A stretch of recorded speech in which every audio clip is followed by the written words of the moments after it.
is that majority of people want to learn about money from a multimillionaire. I am pretty much an upper middle class woman, and that's the reason why I really wasn't planning on ever talking about money until me and my husband got to our first million. But of course, since I am not a content creator that just creates something because it's a trend, and I go with my gut, I go with my intuition, I go with my purpose and what God tells me to do, now I'm having a little freak out.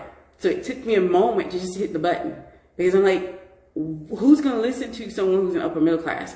Most people want to hear information about money from someone who is a multimillionaire. And that is when really I was going to start talking about more about money. But I have been called to talk about money because if I talk about money, it's going to help me also. And this is going to actually open up that next level that I need to go for me and my husband to make that first million. So I'm doing it because it's not only going to serve my community, but it's also going to serve me. So give me a moment for my freak out. Like, I'm human. I'm just like you.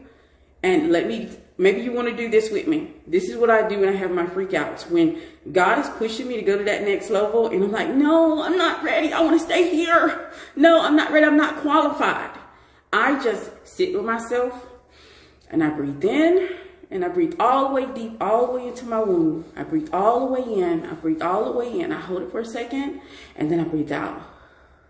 And I just feel my body relaxing. And then I breathe in from my nose. And then I breathe out. And it helps me to relax and regulate myself, regulate my nervous system so I can do what God has called me to do and so I can stop freaking out. Because yes, I am somewhat freaking out because I know that most people want to learn about money from a multimillionaire. They don't like to hear about money until you hit that first million. And I am an upper middle class woman, okay? That's where I am when it comes to money. Good morning, good morning, good morning, Nappy Susie. How are you doing, love? So let's talk about money.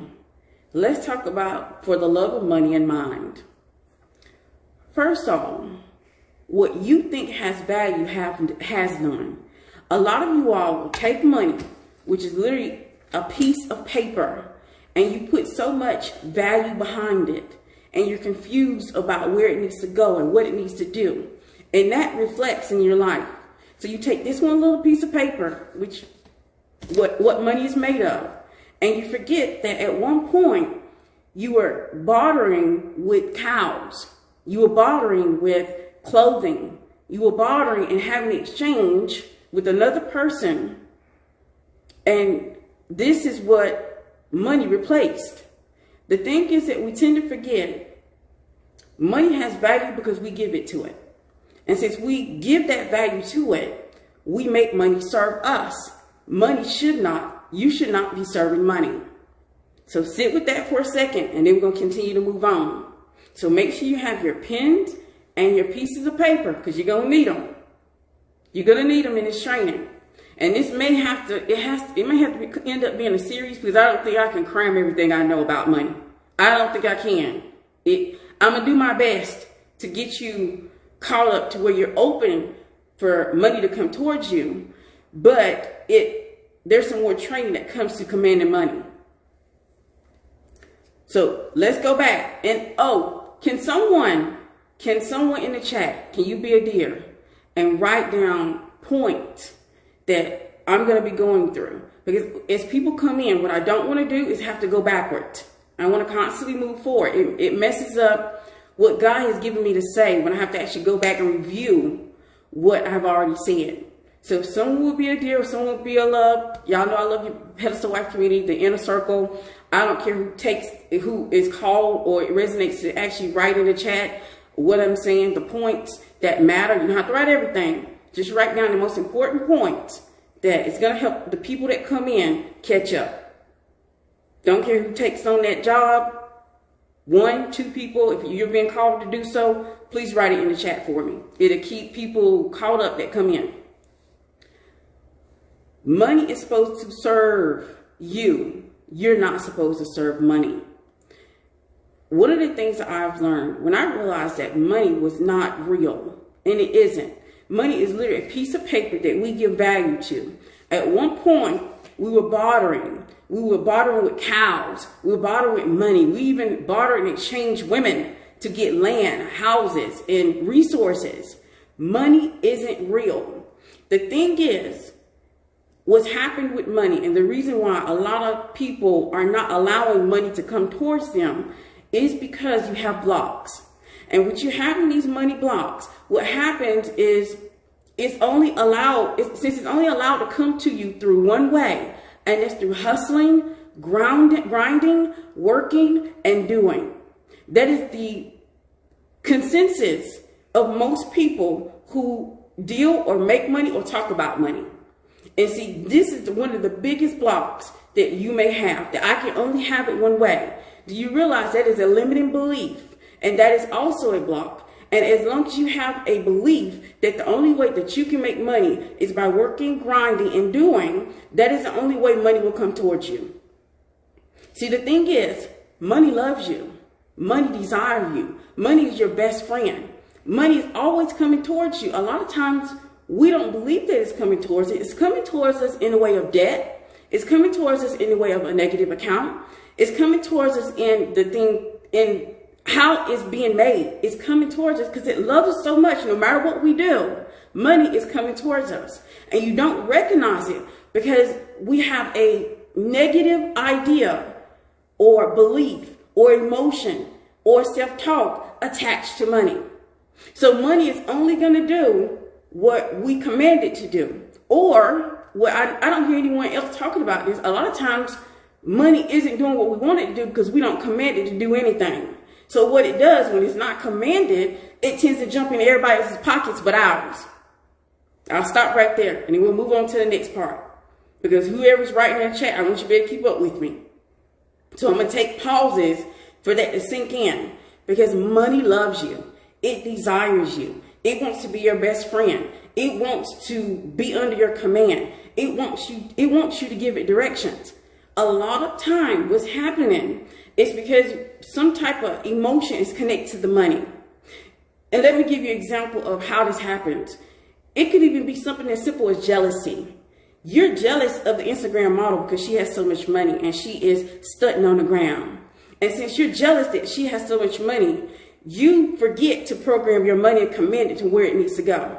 So what money tends to do, it does what it needs to do to compete. And since it does what it needs to do to compete, you end up spending all your money to compete with this woman because you're jealous of her. And that's why when you have emotion connected to money, you will see money jump in other people's pockets but yours. Money is your best friend. It's always coming towards you. It loves you. It desires you. Even right now, someone has a negative account. And when you look at your negative account, you just keep thinking, oh, I don't make enough money. And that's the limiting belief. I don't make enough money. And since money still loves you, it still comes regardless if it's showing up in a way that you view as negative. Because money loves you. No matter how it's coming. It could be coming in a form of a loan. You view it as negative. But it's still coming towards you because it loves you so much. It desires you so much. It wants to be under your command. It wants you to tell you what to do. And see, this is also I think the biggest problem with money for a lot of people is that money is coming towards you because it loves you so much, but you're not commanding it. You're not telling it where it's supposed to go. You're not telling it and cultivating the relationship with money. You're not giving money direction, so it's not connected to anything. That's the reason it jumps into everybody else's pocket but yours. That's the reason why you're short at the end of the month. That's the reason why you don't have what you want to have to do with money. Because money is your best friend. It loves you. It desires you. It wants the best for you. But when we have blocks to the money, it can only come forward toward us in the way that we accept it. So if we believe that the only way that we can get money is through hard work, through grinding, working 70 hours a week, working ourselves into the ground, guess what? You're commanding money to come to you through that direction. And that's the only way it's going to come to you.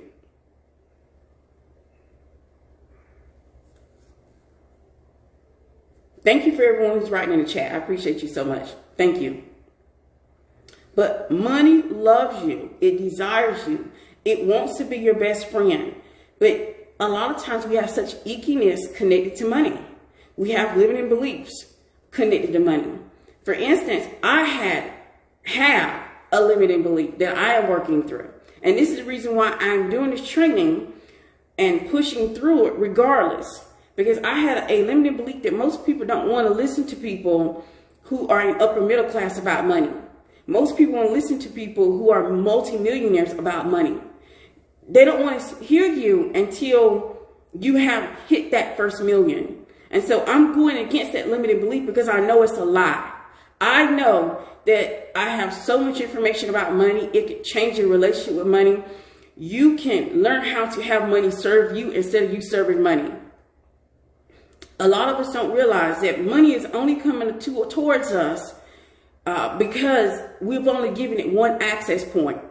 We've only allowed money to come to us if we're working hard. We've only allowed money to come to us unless we're hustling. We're only allowed money to come to us unless we're a good girl or a good person. We only allow money to come to us unless we're positive. All of these things create these blocks. But since money loves you so much, it still comes in some form. But the thing is, once these blocks are there, what we tend to do, we tend to self-sabotage. So we end up not telling money or commanding money and telling it where it needs to go, because that's one of the biggest keys. Not just having money coming towards you. Just because money is sitting there and it's saying, I love you, I desire you, I'm at your command. What are you commanding it to do? Are you putting a command forth? Or are you sabotaging the money that comes towards you? Or are you so involved in your jealousy that you're competing and your money is jumping out of your pocket and going into other people's? Or maybe you have unforgiveness in your heart and you're just sitting here thinking about a negative memory and it been 20 years later and you're still focused on that. So money is coming towards you and it's loving you and it's wanting to do and it's at your command. But since you're so stuck in your unforgiveness, what happens is when you have unforgiveness in your heart, even if you set the blame on someone else, you still hold a certain amount of guilt. Until you release yourself and release them, you can't have forgiveness. And so since you have guilt, you self-sabotage your money. You allow your money to go any and everywhere and jump into other people's pockets, make other people rich. And you don't allow your money to be in enjoyment and be in a desire for yourself. You allow and let money, you serve money instead of allowing money to serve you. This is the reason why it's so important that we check the blocks that we have when it comes to money. Because if you have the blocks, you self-sabotage your money. You can reject your money. You can tell your money you don't want it. You might have a limiting belief, believing that money is the root to all evil. And I had that one also. I had to work through that. When I married my husband, we were literally lower middle class. But one of the things is, I realized what I was doing to keep us in lower middle class, I kept trying to cultivate all his time. I want all his time. And of course that led to deeper inner work that I had to do. But I realized it was another way for me to make sure that he couldn't go out there and make the money. So we can stay where we are. Because a lot of times when we are in that space, we don't recognize it because it's familiar. And it's a belief that makes us feel good. So we stick with it, even though it's not helping us. And it's a negative belief.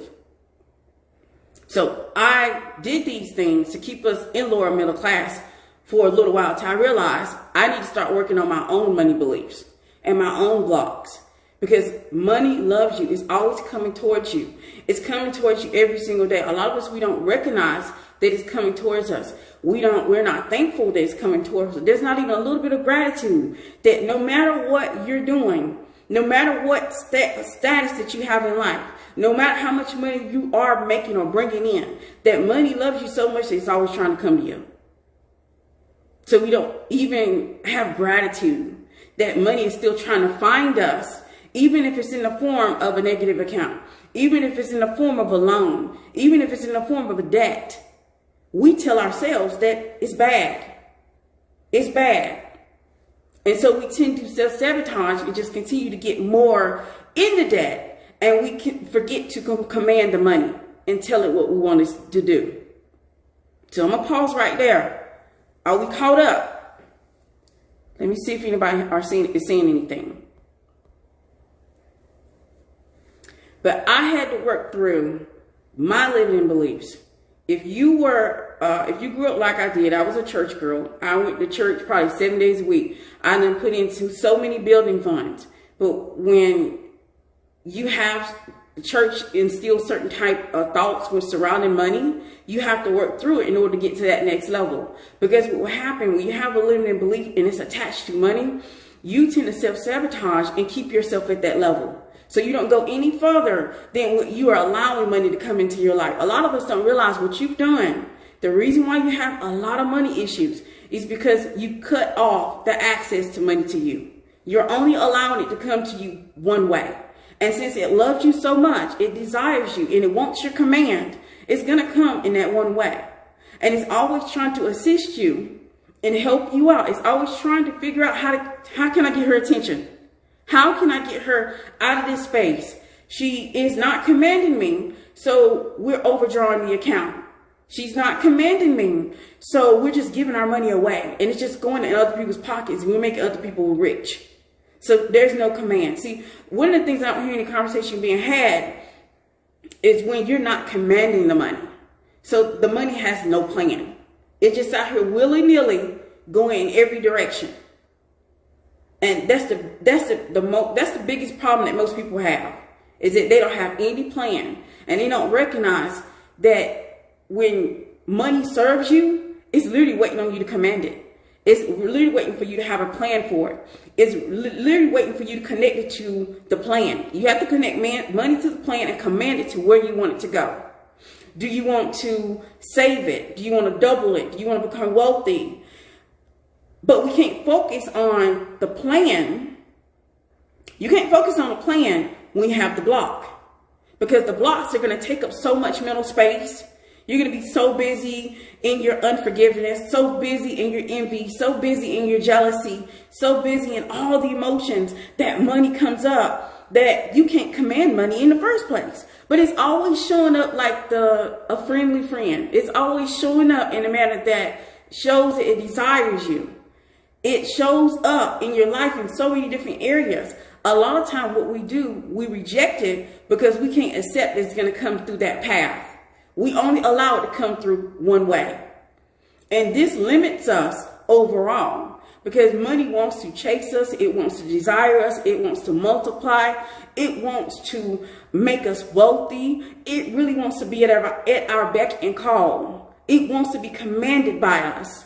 But it also wants, since it wants to be commanded by us, it wants to serve us, but it's waiting on the queen in you to wake up, to be the leader, to guide it.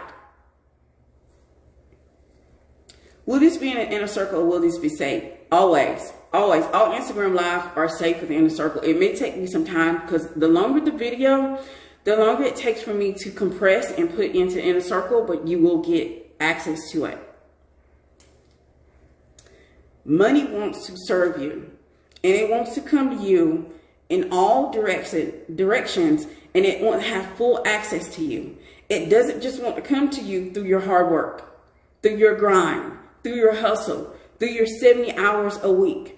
It literally wants to come through you, through people, through your business, through gratitude. It wants to come to you because it desires you and loves you so much and wants to be at your command. But we cut off all access in all avenues because we have so many blocks. We have limiting beliefs. Those beliefs turn into thinking, and that thinking turn into us vocalizing it.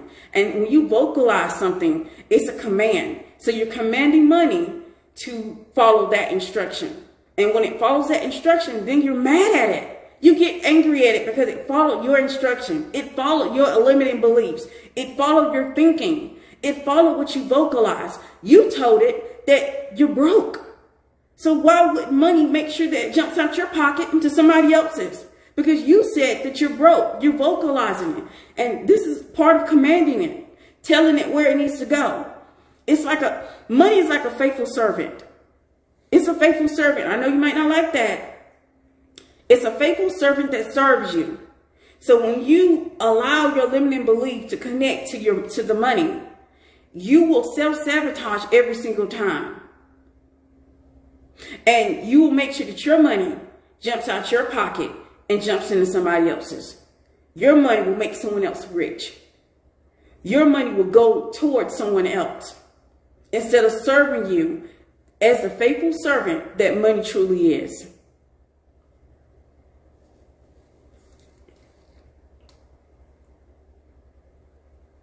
I'm pausing to give y'all a moment to catch up. Make sure you have your pens and your pieces of paper ready, because we haven't went into the training yet. I'm just explaining about money before I get into the ways that we can start course correcting, so we can start commanding money, so we can start telling money what we want it to do. We want money to do certain things, but we're a contradiction. We block it at every avenue, at every access point. It's trying to come through you through your faith. It's trying to come through you because you want that money. You say you want to be a millionaire. Money's trying to come through to you, but one of the things you forgot to actually connect it to the plan. What is the plan for you to become the millionaire? You want to become the millionaire, but you have the negative self-talk. You don't believe that you can become a millionaire unless you have a better job, unless you work 70, 80 hours a week. Oh, you're too young to be a millionaire. So money is only following your command at all times. Everything that you're telling it, regardless if you're not aware that you're telling it and commanding it and telling it what to do, it's still following instructions. But a lot of us need to stop looking at money as though it's something powerful. A lot of us look at money as though it's more powerful than us. We're literally energetic beings having a human experience. This piece of paper is not more powerful than me. And it's not more powerful than you. And this is literally what this piece of paper is. I can literally give power and value to this piece of paper. And that's what money is. Because money isn't real. It is fake. It is false. At one point, you literally was bartering for the things that you wanted. You would look, if you were walking down the street and you're looking at an outfit in the window, you would say, oh, well, let's exchange. I have some cloth at home. And it's good quality cloth. And I want to exchange it for this ready-made dress. But then, of course, society changed and we gave power to paper. And we started thinking of this paper more powerful than us. And how we interacted with money and how we commanded money, we created blocks for it. We told it how it can only come to us. So that's the reason why some of you have overdrawn accounts. That's the reason why you don't have enough to pay your bills. Because a lot of times you have blocked off all access to money. But since it still loves you, it's still coming in some form. It's still coming to help you and be at your command like a faithful servant. A lot of us don't realize no plan, no connection to money is just as bad as having a money block. It's just as bad as having a limited belief surrounding money. It's just as bad as having an emotion of unforgiveness or jealousy or envy connected to money. It will still reap the same benefits. It's still the same thing. Because some of us think, oh, I don't got no plan. I don't command my money. And I allow it to come in all directions. I let it come to me in any way that it wants to come. But then you don't command it when it does come. You don't tell it where it needs to be. You need to realize money is a faithful servant. It serves you. But you have to command it, and you have to plan it, and you have to tell it where you want it to go. When you don't tell it where it needs to go, since it's a faithful servant, it's going to show up anyway. It shows up to the person who has an overdraft account. It shows up to the people who feel like that they're lacking money or don't have enough. It shows up. It's just not connected to any type of plan. Having these blocks, and I'm going to go back and over again because I want to make sure that whoever's writing this down is in the chat. If you come in late, always go up and read the chat. I have people who are writing down little snippets of the most important things that I am saying so you can go back. The money blocks that you have, your limiting beliefs, the emotions that you have attached to money, the negative self-talk that you have attached to money, and you have no plan attached to money. These things are the things that are preventing you from having it.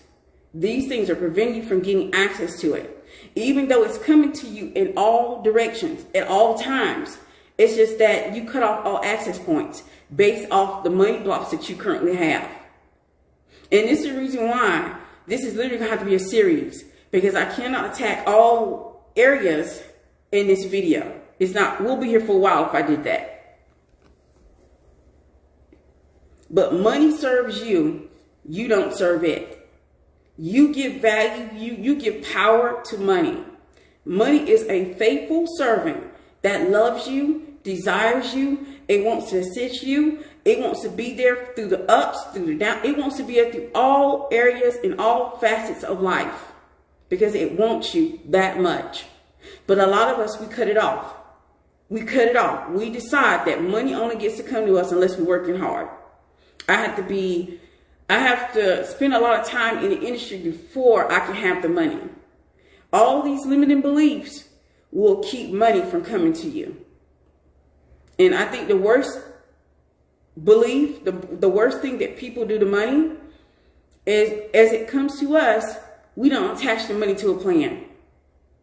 And having no plan is just as bad as having money blocks.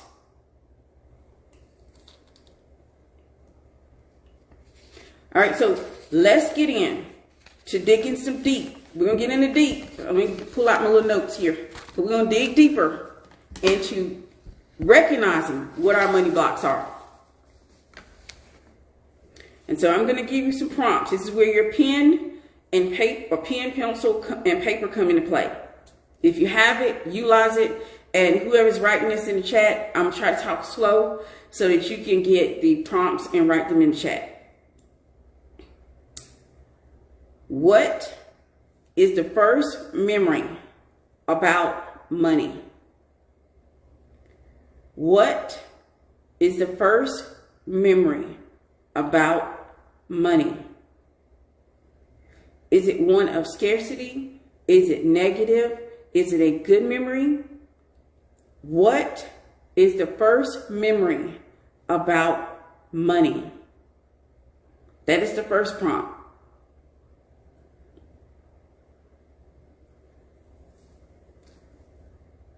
What is the first memory about money? I need that person to write it in the chat. Write the prompt in the chat so whoever comes in, they can pick up from there.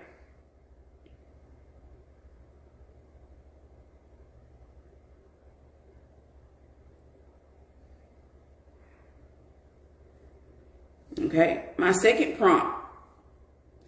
What emotions or beliefs were displayed in relation to money?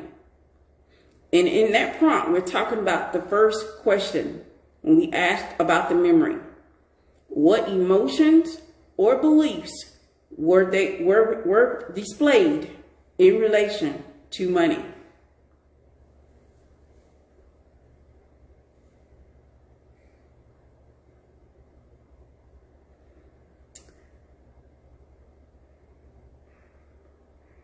Okay, thank you so much for writing in the chat. I appreciate you so much.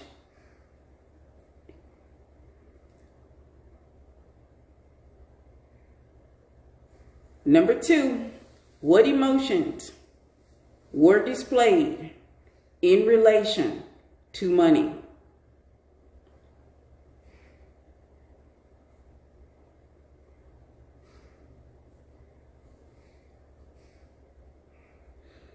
Number 3, what do I believe about money? What do I believe about money? Number 3 is a 2-part question. So the first part is, what do I believe about money?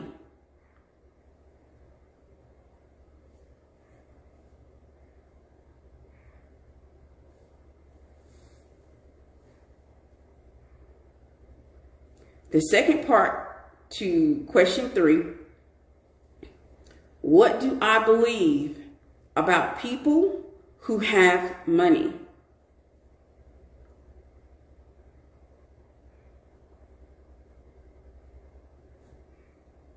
So that was question 3.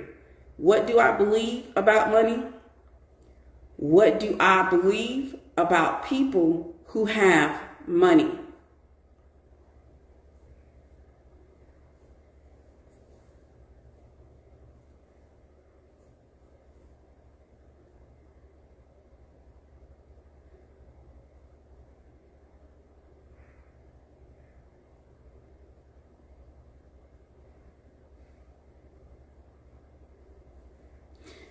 That's question 3. And repeat it one more time before I go on to question 4. What do I believe about money? What do I believe about people who have money?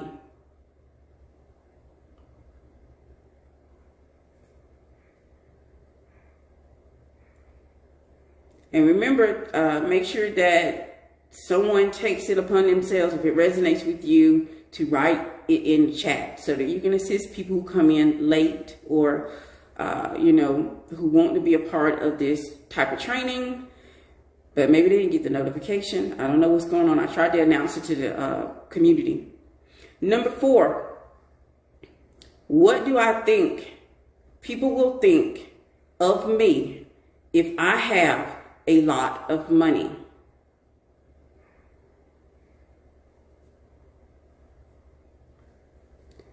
What do I think people will think of me if I have a lot of money?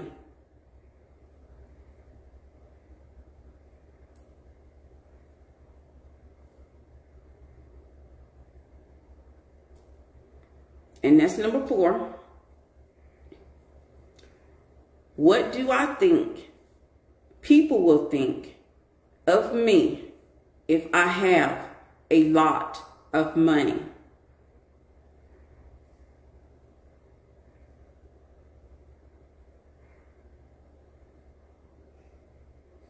You can't see comments posted beforehand. You join. You can't see comments beforehand. You join the live.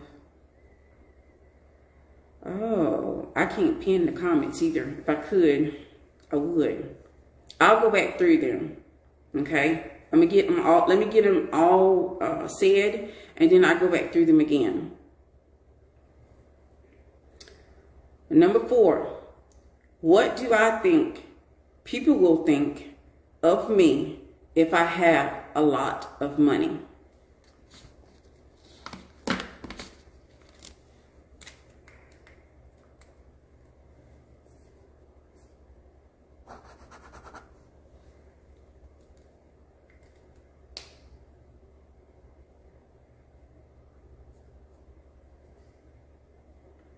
And my last one, number 5.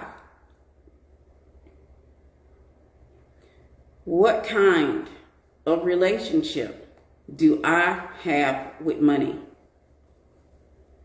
What kind of relationship do I have with money?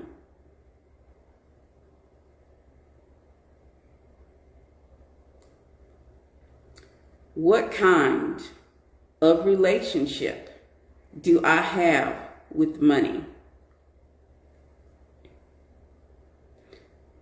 Now I'm going to go back through them again, because what I'm taking from what you said is that when people join a live, sometimes they can't see the comments posted beforehand. So I'm going to go back through them. Number 1 is, what is the first memory about money? Is it one of scarcity? Is it negative? Is it positive? Is it confusion? What is the first memory about money?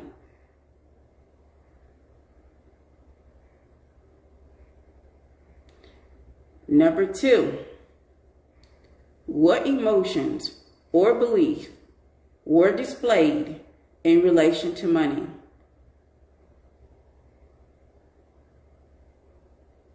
what emotions or beliefs were displayed in relation to money?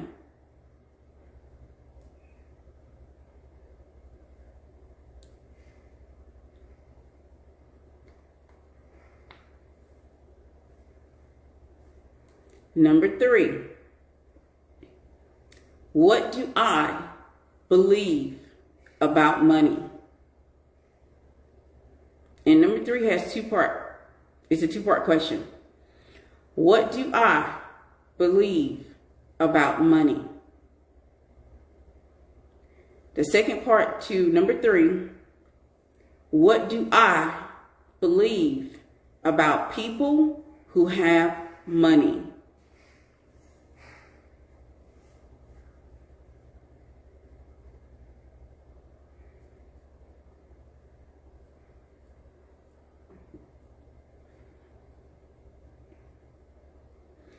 Number 4. What do I think people will think of me if I have a lot of money?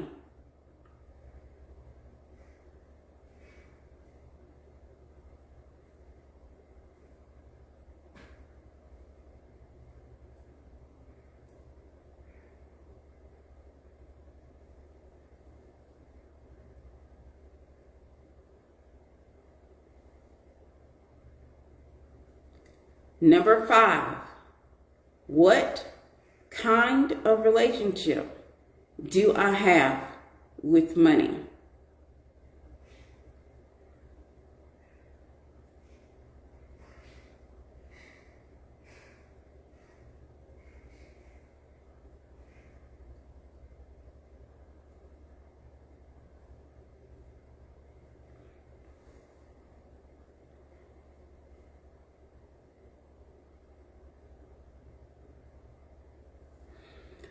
These are the 5 prompts that we're going to work on, and we're going to work through them together. Because as I said before in the beginning of this live stream, this right here is me fighting through my own limiting belief. Because most of the time when I see people teaching about money, it is normally multimillionaires. Most time people don't want to listen to people who are upper middle class. You want to see people who are multimillionaires talk about money. So since I have my own thing that I'm going to be working through, we're going to work through this together.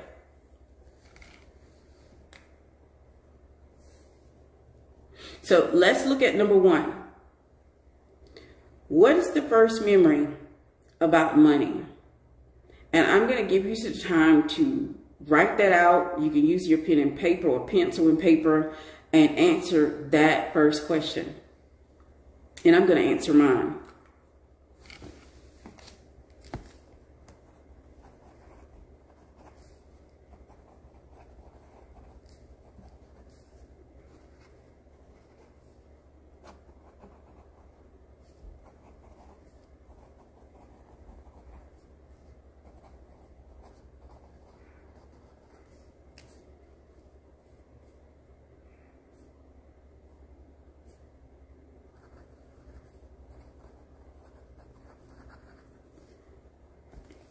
So those that are coming in, we're answering the first prompt for money. And the question is, what is the first memory about money?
I'll give you all like one more minute to write down and answer that prompt.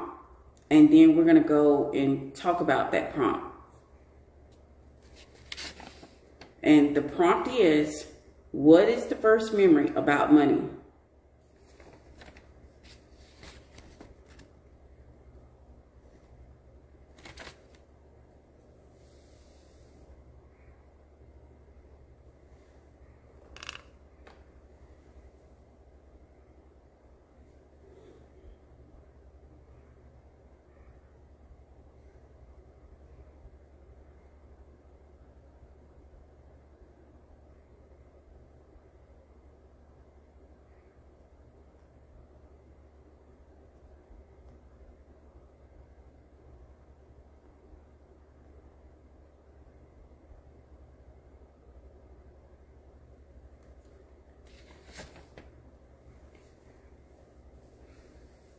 All right, so that may not have been long enough, but this is a live stream and it's hard to kind of tell or gauge when we're ready to talk. So how about this? When at the end of each prompt, drop like a pin to let me know that you're done, that you're ready to discuss so we can move forward. So that way, that'll be a signal to me that there's enough people that have answered the prompt and we can move on to the next part. And see, this is the reason why we can't do it all in one day, because we will be here for a long time if I did all of the training in one day. So let's go ahead and start dropping a pin just to let me know that you have answered the first prompt. The first prompt is, what is the first memory about money? And I am actually going to go first. I'm going to share my memory. If you are so bold, or if you feel like that, hey, I'm ready to release that money block, I want to move to that next level, I want to learn how to command money, I want money to be a faithful servant, I want money to serve me, then you need to make sure you're doing each step. Y'all don't negate what the subconscious mind, or how the subconscious mind is controlling money, or how what we're telling money. And then later on in the training, because it's going to take me about 2 more days probably to get all the training out. And I'm going to teach you command on how to command your money and tell it what to do. But if you don't do the first part, when you get to the command part, it really won't be effective.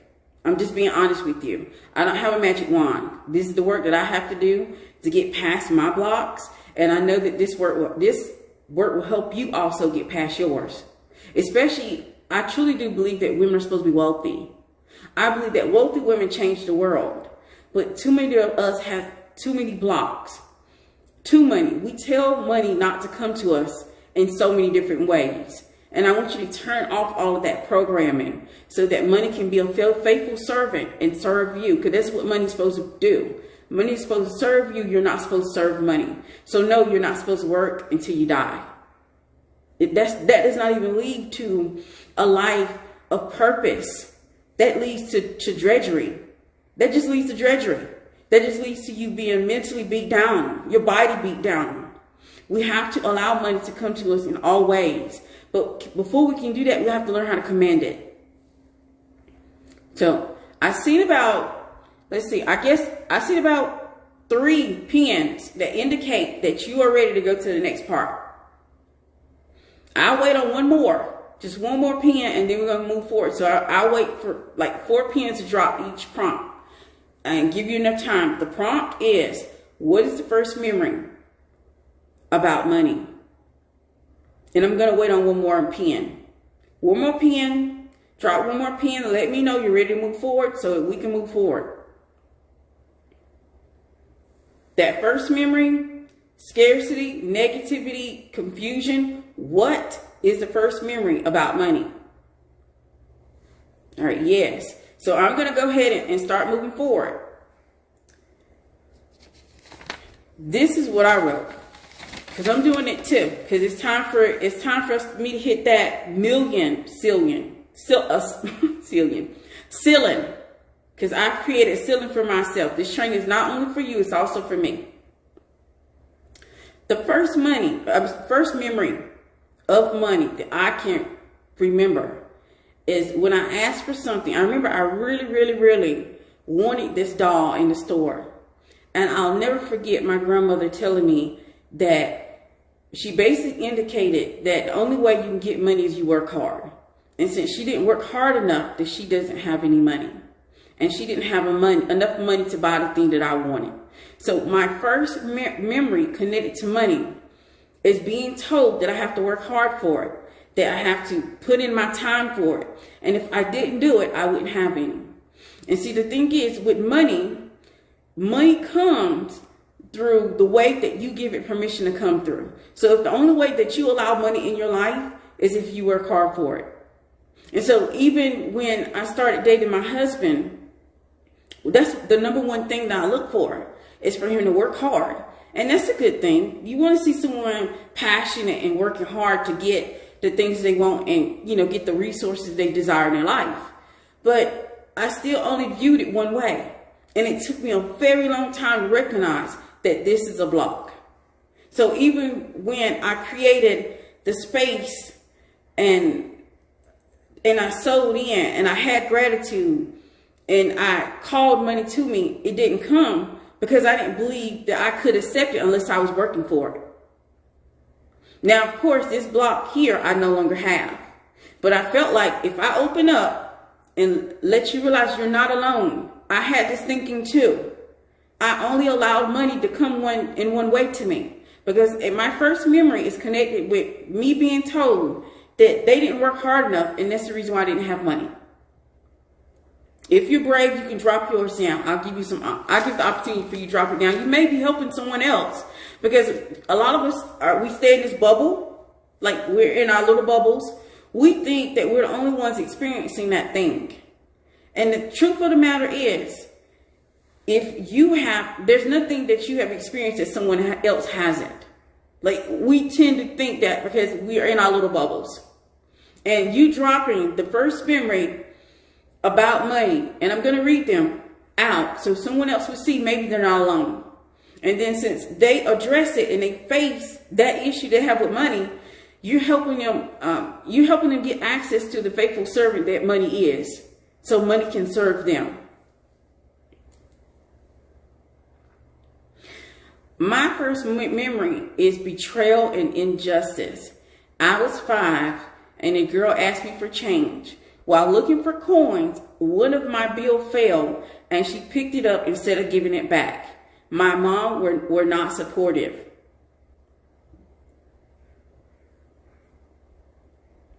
Okay. See, that right there is powerful. Just made my stomach drop just thinking about the betrayal that's connected to money for you.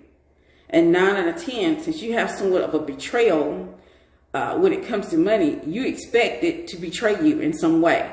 You don't look at it as a friend, so it makes it hard to assess you, to come to you in all directions. Because that first memory can mess us up when it comes to our thinking, our surrounding about money. It affects us how we deal with money right now.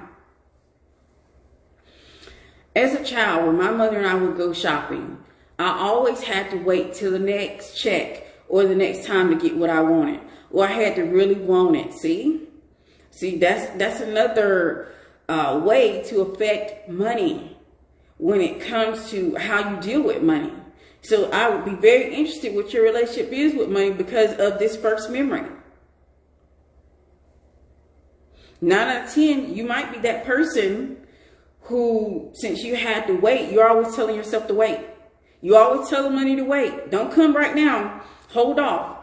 You might be that person that sit here and save the money, or you do something with the money to get rid of it because you want it to wait. You're always waiting on something. You're waiting to the next level of money. Maybe it has to be a certain amount for you to feel like money is coming towards you. See, these memories affect our relationship with money. So it's very important that you acknowledge what that first memory is and work through it.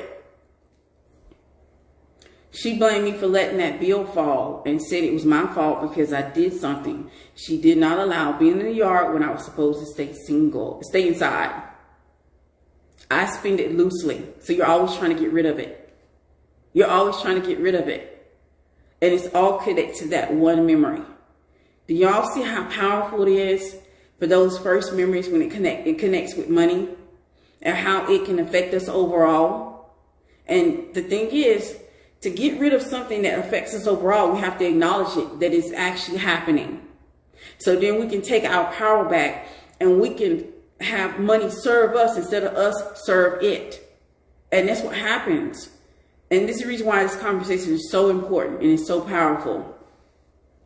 I spend it loosely, or I never get what I want. And when I do, I overspend because you're trying to get rid of it. It's all connected to that first memory.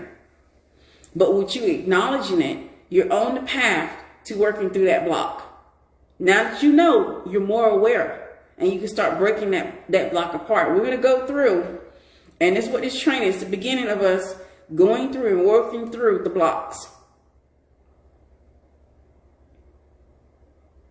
And see, y'all see how I called it, right?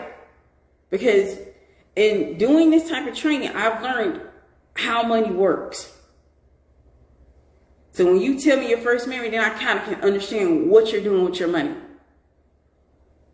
But you don't realize it. But now from this training, you will. And you will see that you'll wake up when you're doing it. You'll wake up when you're doing it. That's what this training is going to do. It's going to help you wake up. And then we're going to get further on in how to dismantle the blocks further. So then you can get to the level of commanding it.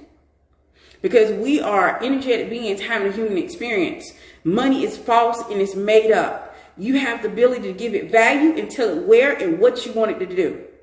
A lot of things, it's our blocks is preventing us. And the block allows money to come through in the manner that we allow it to.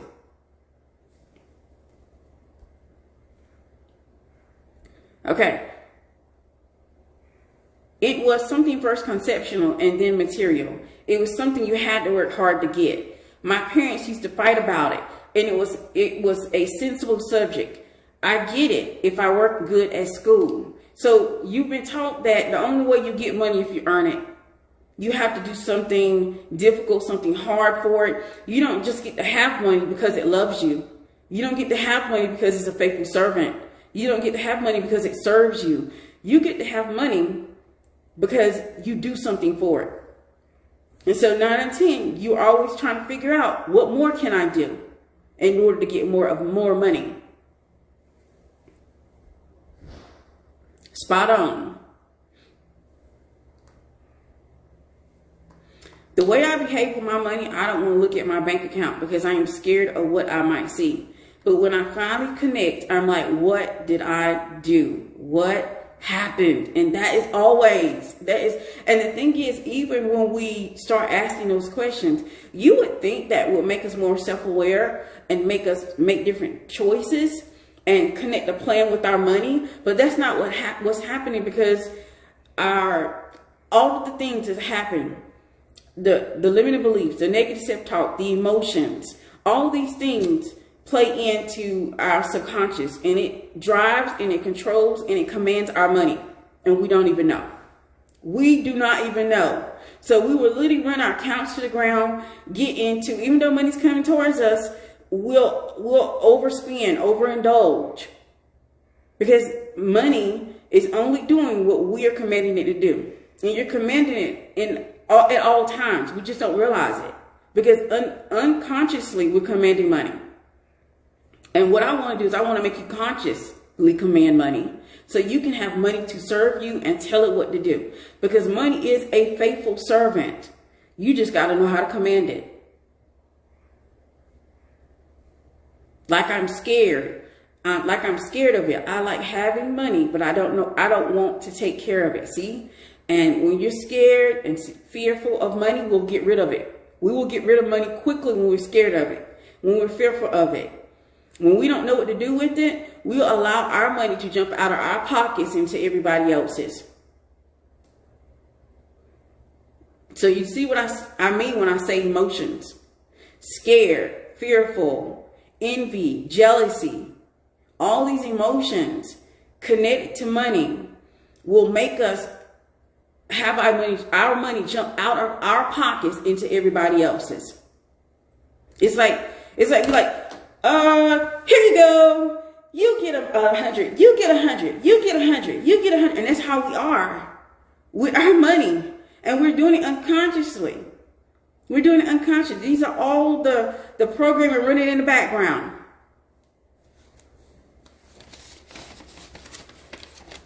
So let's go to number 2.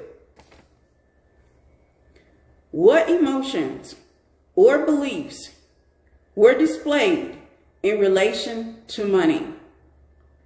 What emotions or beliefs were displayed in relation to money?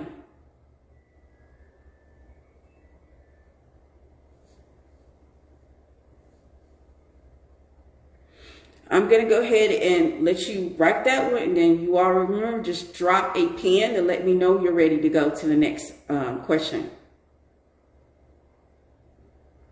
God has heard my prayers, and yesterday was shocked about the few money that is left. And I was going to work on a plan today. Gratitude to you. You know what? Like I said, I don't know who needed to hear you, because I had to fight through my own anxiety to start talking about this, because I'm like, I wasn't planning on doing it until I became a millionaire, but that is a limiting belief. I'm still in a good position with money. I have a great relationship with money, and I need to share it.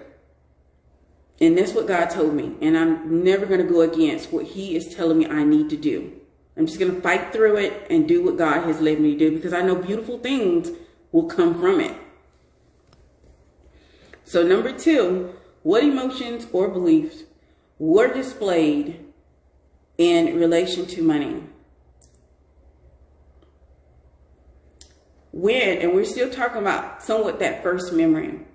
One of the things that came for me when she would tell me that she didn't work enough, or that since she didn't work enough, that's why she doesn't have enough money, and I had to put something back, was somewhat embarrassment. And I started the belief that you had to work really hard to have money. If you didn't work real hard to have money, that's the reason why people don't have money. But the thing is, when you get older and you get more mature and you become more conscious, you realize the reason that people don't have money is not necessarily because they didn't work hard. Because there's a lot of people in the world who work hard every day. There's some people literally working themselves into the ground. They're sacrificing their body, they're sacrificing their family, they're sacrificing their soul just to work hard to have money. The thing is, that belief is something that I had to work through. That you have to work hard for money. And if you didn't work hard for money, that you weren't valuable, that you weren't worth anything. Because there's a certain level of embarrassment that comes when you have to put something back because you don't have any money. That you don't feel worthy. You don't feel valuable. And these are things that came up for me when I think about that first memory. So I'm just going to wait on one more pen. And then I'm going to go ahead and start reading yours for number 2. Because these are the things that came up for me. And thinking that you're not valuable because you don't have money makes you a servant of money instead of money serving you. So of course it made me want to work harder. It made me want to sacrifice in order to have more. Because I feel like the only way that I can have more is if I work more. And in that dynamic, I am serving money, and I'm not allowing money to serve me.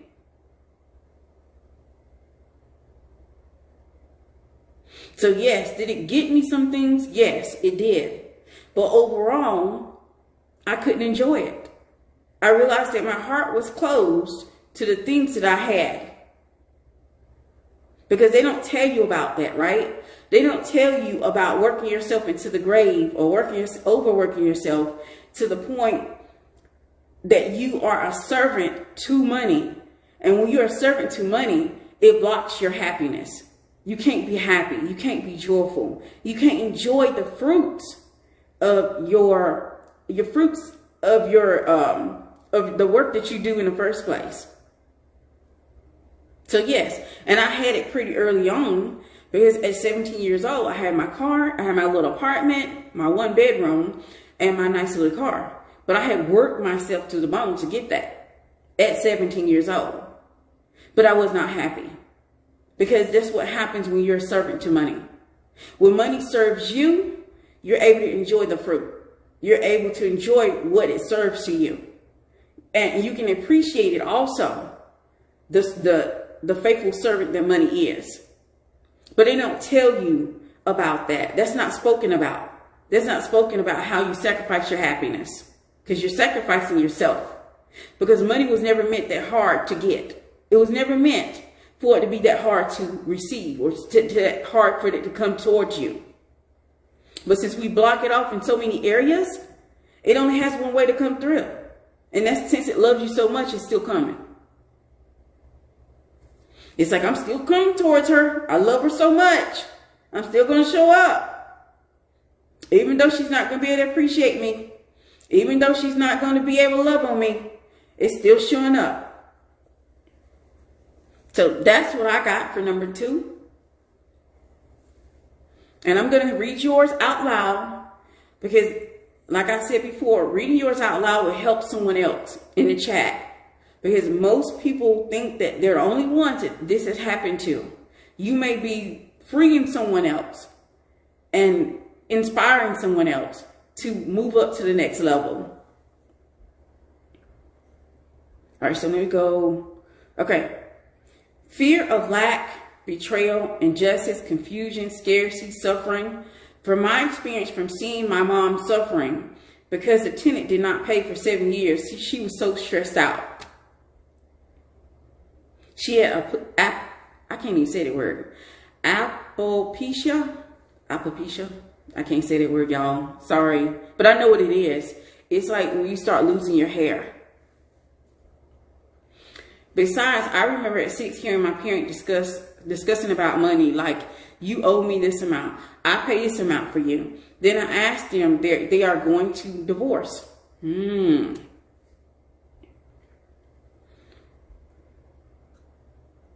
All that emotion connected to money. No wonder you were like, I'm just going to let money do its thing. No wonder, because you have so much connected to it. And all of those things, confusion, anxiety, all these things connected to money, just makes you want to throw it away. Because you don't want no parts of something that's connected to so much emotions. And since it's connected to so much emotions, it's only going to do what you commanded it to do. And since you don't want to do it, you playing hot potato with money. So it's no wonder that you don't want to look at your bank account. It actually makes sense. I want it. I need it. I desire it. Spend it. Yeah, I can so relate to that. Give it to those who need it. I want it. Need it. Do what you have to do to get it. Get what you desire, because the family never had it growing up. Never had it growing up. Give it away. Give it away. Don't keep it. Play hot potato with it. Don't give it a plan. Don't make it serve you. Don't give it instructions. Don't give it directions. Just let it do its thing. And like I said, you're not alone. You're not alone. Majority of people, they hot potato their money and just throw it away. They just let it, it comes in. It comes in. It does its thing because money loves you and desires you so much. It is a faithful servant and it wants to serve you. But since you fear it, there's some shame connected to it. You're going to hot potato it away. You're going to get rid of it. You're going to throw it away. You're going to let it jump from your pocket to anyone else's. I felt fear, lack, and shame, especially from my parents. It was also a way to gratify us, the children.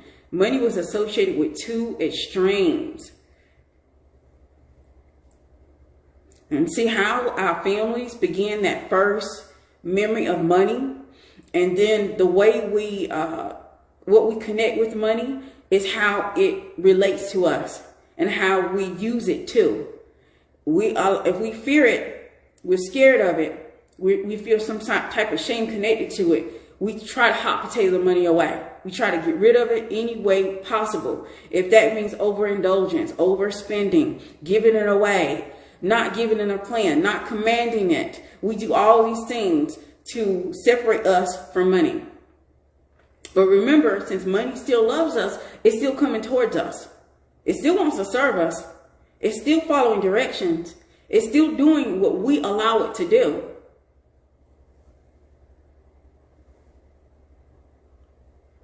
It is tricky because I feel good to have money. It helps me have a nice life. But yet I'm afraid of lack and fear to spend it in expensive things like beautiful trips. And so you hold back in getting things that will make your soul happy, make you feel some type of happiness and joy, make you feel that. So you get rid of things that will make you look at money as a friend. It make you look at money as it desires you.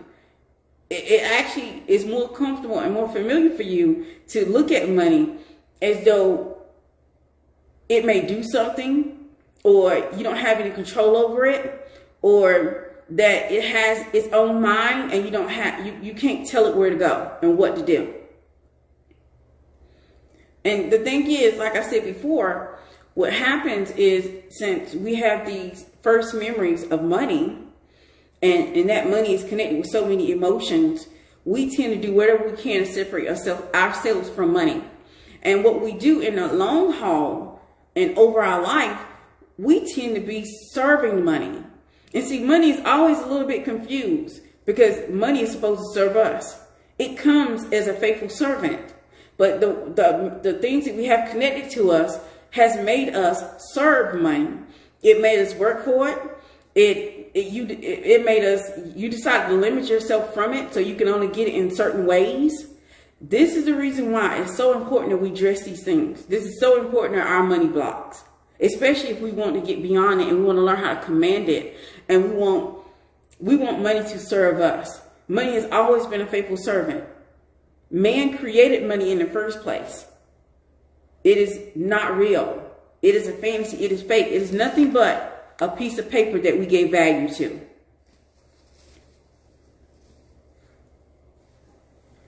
Exactly.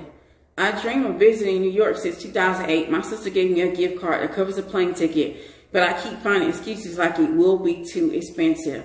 And see the limited beliefs that come up?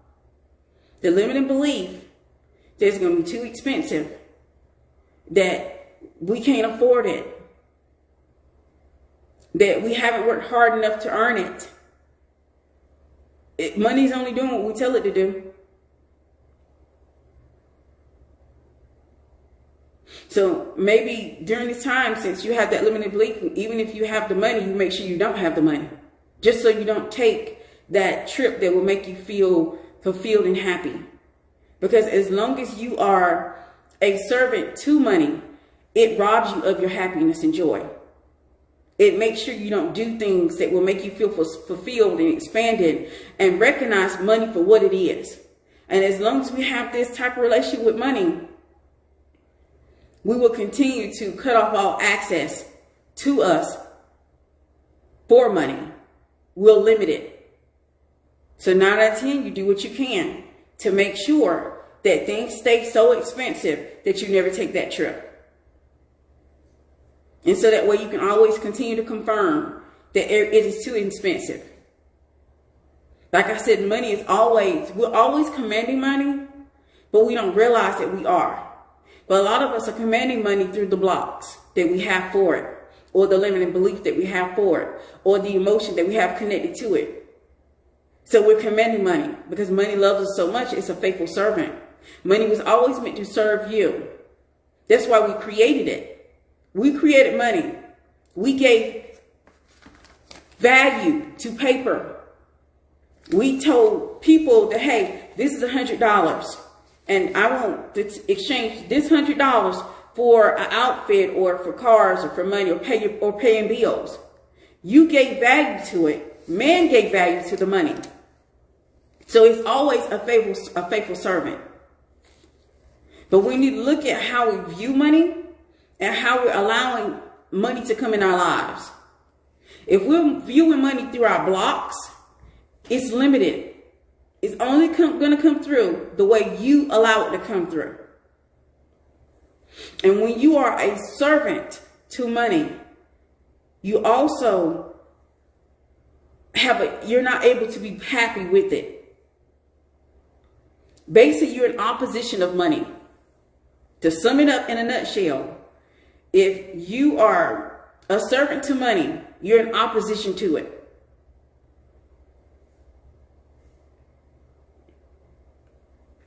But recognizing what it is that's keeping us blocked, that's keeping us limited, that's keeping us from how we want to interact with money.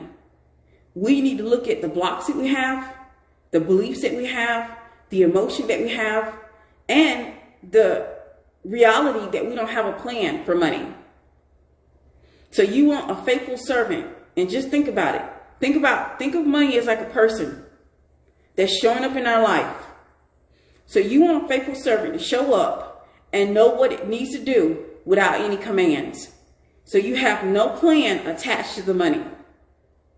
You're allowing money to just be out here, jump from one pocket to the next, from one thing to the next, and you don't have a plan attached to it. This is the biggest and one of the most important issues that women people have overall, and they don't realize it. So money is coming towards you. It's coming through the way that you allow it.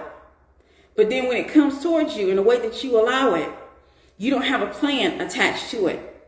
You're not telling or commanding it where to go. It's a faithful servant. It doesn't do anything without instructions. And if the instructions that are given is from a limited belief, it's going to only come through that limited belief. So if you have a limited belief that you have to work until you die in order to make $1 million, babe, guess what? Guess what? You're going to have to work until you die until you get that $1 million. Because you're literally giving it, you're commanding it, and you're giving it instructions on how it's allowed to come to you.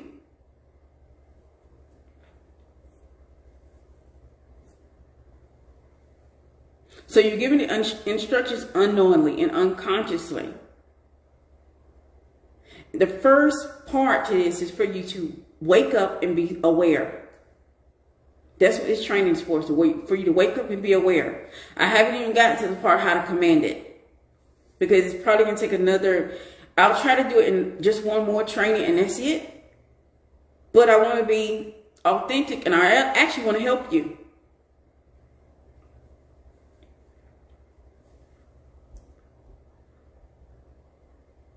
So that was number 2. Anybody else want to share before we go on to the next one, to number 3?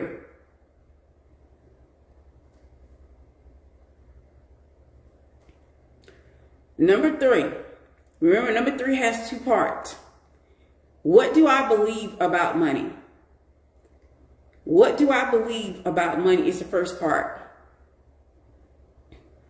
The second part is, what do I believe about people who have money? And I'm going to give you a moment to answer that. And then I'm going to go and we're going to talk.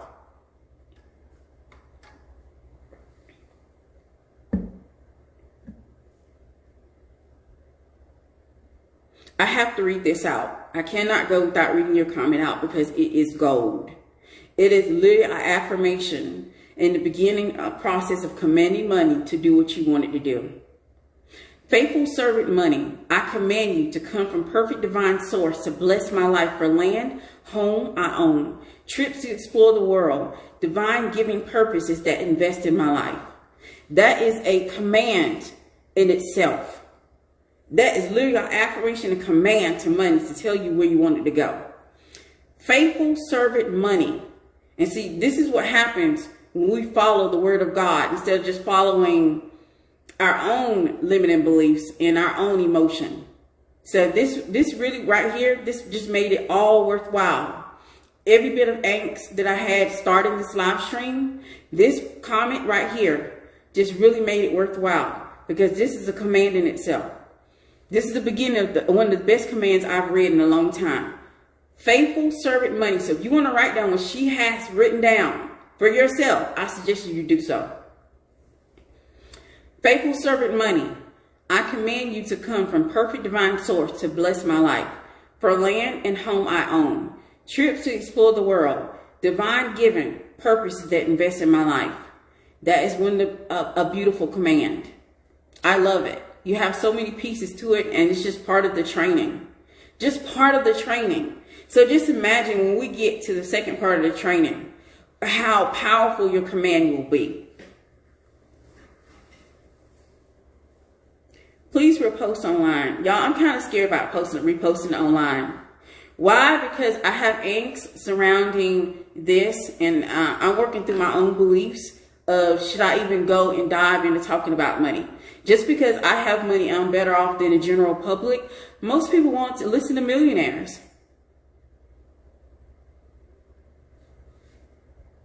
She has it up above.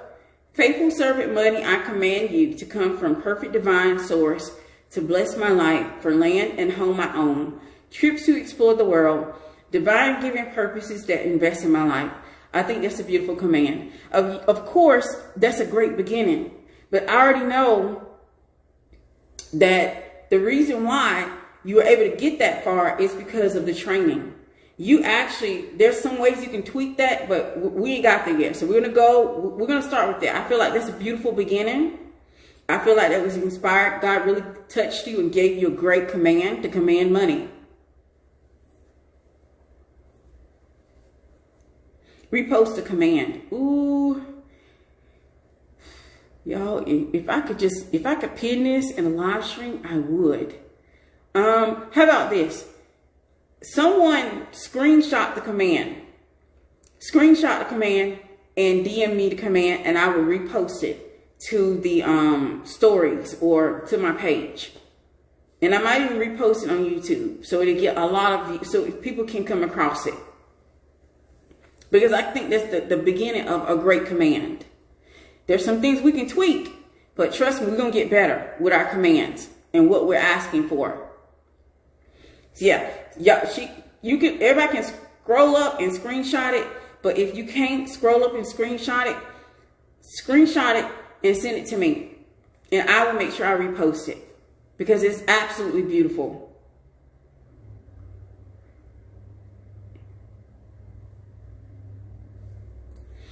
All right, so let's go into prompt 3.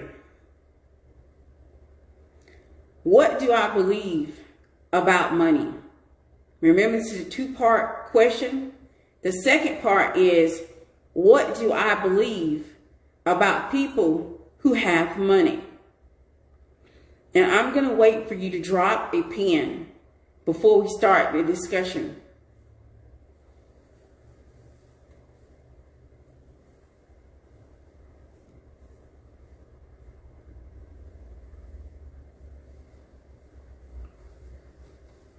Just send you. Thank you so much. I appreciate you so much. Thank you.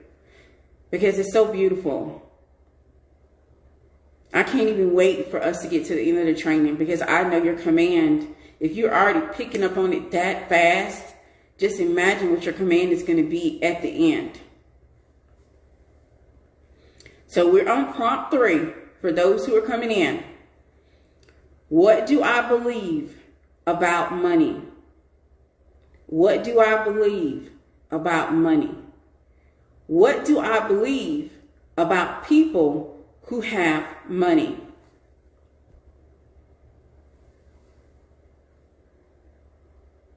And I'm just going to wait for you to drop pins just so I can know I can move forward and we can discuss about prompt 3.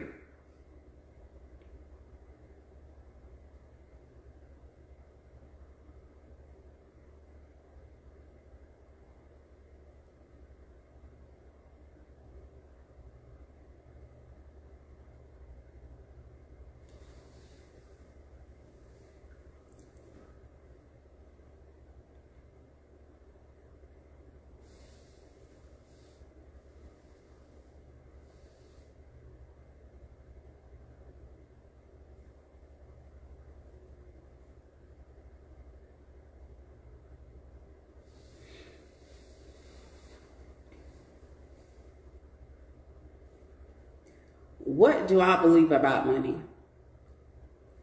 Since I've been doing this work a while and working on my money blocks and working on how I view money, and working on making sure that money serves me, I truly do believe that money is a faithful servant.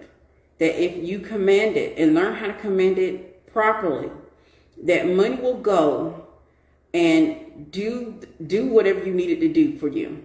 So I truly do believe this. And that is because I've been doing the work for a very long time on how I view money. I started working on these ideals when I was 25 years old. I am 42 years old. So that is what I believe about money. And I'm going to read what you believe about money. I believe money is a great way to acquire more freedom, make desires fulfilled. It also reveals the personality of people. It never changes some. Yes, that's the very reason why when you get money, it only amplifies who you are. Because like I said before, money is always being commanded by you, whether you realize it or not. Either you're commanding it through a block, a limited belief, or emotion, or no plan. But money is always a faithful servant to you, and it's working in the manner that you give it directions to do. I believe money allows for freedom and options, but it requires responsibility. Okay? When you believe that it requires responsibility, that means it sounds like you're very responsible with money. That you feel like it has to be, you know it needs to be commanded. You know it needs direction.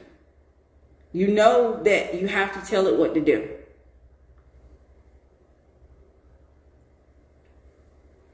Where are the prompts coming from? It's coming from me. It's coming from me.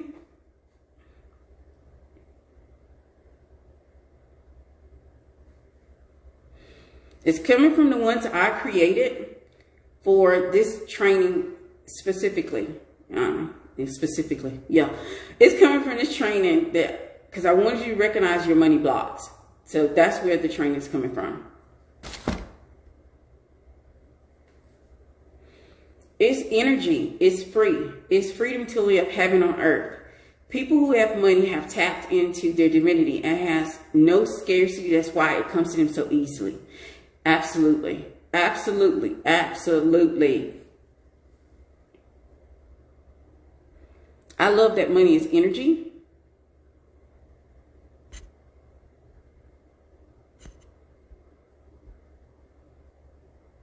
Okay, let me go. I lost it. I believe that money buys my happiness and comfort. It gives me the privilege to help people. But having more money means giving away my freedom and joy. And see, having that belief attached with money, that you believe that having more money will make you less free and your happiness and joy, you won't have it. Money equal God. Ask and it is given. I'm not responsible with money, and I feel that's why I sometimes unconsciously block money. All right, so 9 out of 10, you weren't here from the very beginning, right? So you probably missed out on the first couple of prompts that talked about the memories and how money is connected. So you're coming literally in the middle. So it's probably going to be hard for you to pick up where we started, where we left off at. But I'll try at the end, because we already been here since 10 o'clock. I don't want to go over a certain amount of time for a good reason. But if you have a block to money, you're literally programming, commanding money through your block. So if you have any bit of unforgiveness or any type of jealousy connect to money, what will happen, you will self-sabotage. You'll self-sabotage your money and give your money away. And your money will jump out of your pocket into somebody else's just because you have a block. At the very beginning of the training, we talked about those blocks so people can become self-aware. Self-awareness is key. And then also, even if you believe that money is energy and a faithful servant, if you don't attach a plan to money, money will come and jump out of your pocket into everybody else. Literally, you'll be giving the money away. Because money is showing up like a faithful servant. It loves you. It wants to help you. It wants to assist you. And it wants to be of service. But what happens if you have no plan for it because you're scared of it or you're fearful of it or you have a limited belief for it, it will go to everybody else but you.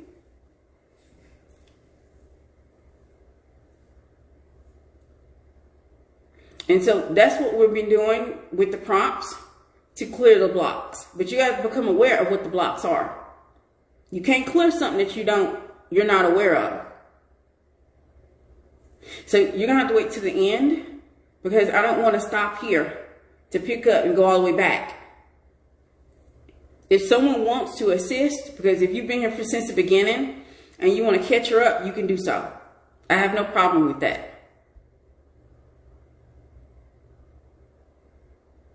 Yes, I believe that if I have to have more money, I have to work more. I won't be able to have free time and leisure as I do right now. Thank you so much. I think, what is it? Is that your Madam Indigo? Oh, such a unique name. Thank you. Thank you. Definitely send her that information. That will help her so I don't have to go backwards and I can continue to move forward. And because I think we have 2 more prompts to go through. And I do not want to, I don't want to go over a certain amount of time because it's already up to 2 hours of training. So, what do I believe about money? That was the first prompt. What do I believe about people who have money?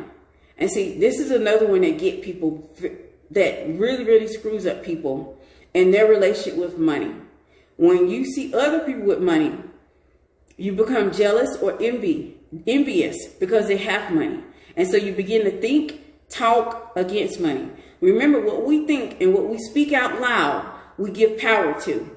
And we're commanding the money without even realizing it. So every time you sit here and you're looking at this person on social media and they're a multimillionaire, they're in their mansion, they're in their Porsche, they're taking these expensive trips, and you judge them for the way they use their money, and you condemn them in your mind and say, oh, well, they don't deserve that money. Oh, they're just throwing that money away. You're condemning money, and then you're speaking it out. You're actually condemning yourself and your relationship with money. But we don't realize it, and we continue to do it every single time. When I go on social media, I have not seen so much vitriol against people with money. Not realizing the more that you do that, the more that you spend so much mental energy focusing on and judging other people who have money, you're literally commanding money or telling money, I don't want that because I don't want to have to do what they did to get money. Like, I don't want that. Like, I'm against you. You're basically in opposition with having more money. And you don't realize it. You don't realize it. You're commanding it because a lot of us don't realize we get in these spaces. And not only do we think it, we have the nerve to speak it. And you know, speaking it is a really powerful command tool. Commanding money, when you speak to money as though it is right there. God gave us so much power of all these things. He gave us power of all the things that you touch, physical things that you touch, money that you touch. You have power over it. So you have command over it. So when you think it and you're over here thinking and looking at their stuff and you're feeling jealous and you're feeling envious and you start thinking that they must have did something bad for that money. You're literally commanding money. Oh, I don't want money because people have to do something bad for it. I don't want money because I know that they had to work themselves to death for it. Money is bad. You are commanding money. And you're telling it what to do.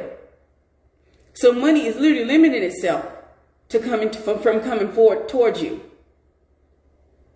And you don't realize it. And I see it all the time on social media. And the only thing I can do is pray for them. And pray that they have an awakening.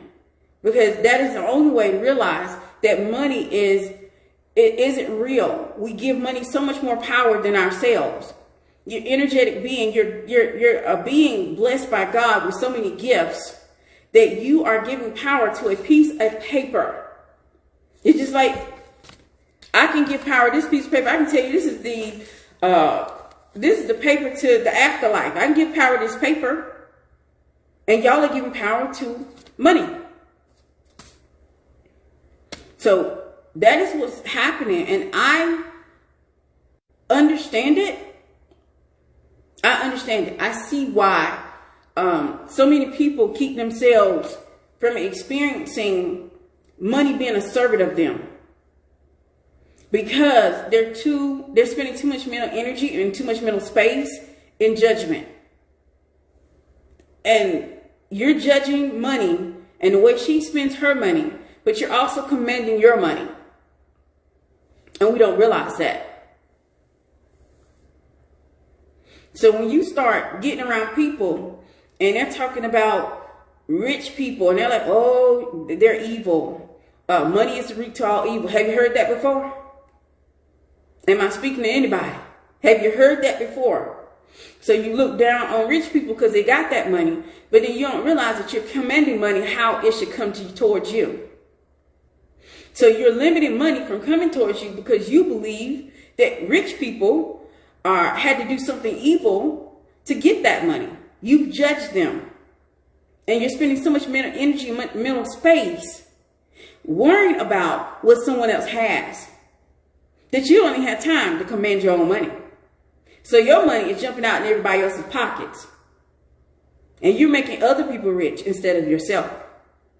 But it's only happening because you're commanding money to do so. It's only doing what you're telling it to do.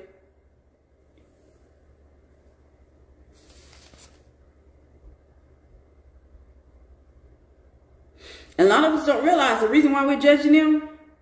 The reason why we're judging them for what they do with their money, because we're scared of money in the first place.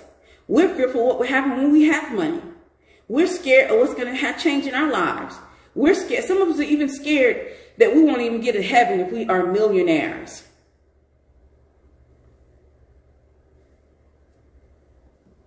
So much programming and bad commands about money that's keeping you broke.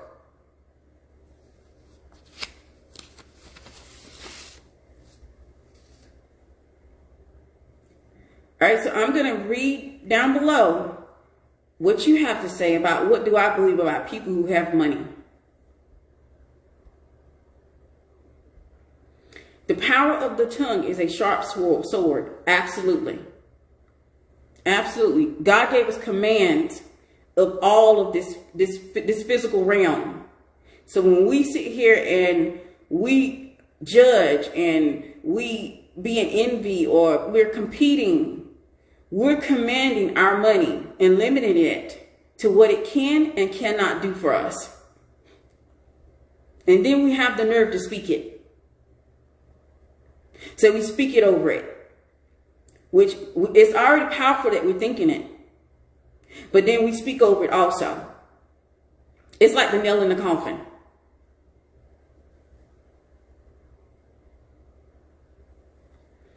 I used to feel afraid of being rich because I felt people with money are not grounded and conscious, and that I could not be both. That I had to be more materialistic and worldly.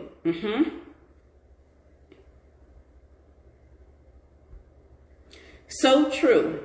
What's a good belief to replace what rich people had to do something bad to get that money? That's the thing about it. It's not, the money is a servant. It is there to serve. So if a rich person takes their money and they do something evil with it, is it the money fault or is it the person's fault?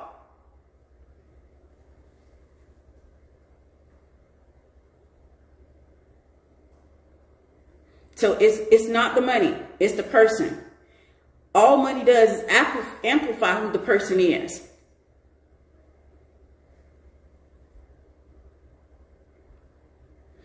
People with money have worked for it. So if I learn what they did and work hard, I can have the same results. But I don't want to sacrifice my freedom and joy. I don't believe I can have fun and make money. But when they are super wealthy, they have done something bad, like trading slaves, child work. Behind every great fortune, there is a great crime, says Chris Rock. But the thing is, money doesn't have that kind of power. If money had that kind of power, it would be walking around. It would actualize into a physical person. Money does not have that kind of power. Money is literally a faithful servant. We choose, we decide how our money is spent. So just because it's an evil person that has money doesn't make money evil. It makes the person evil.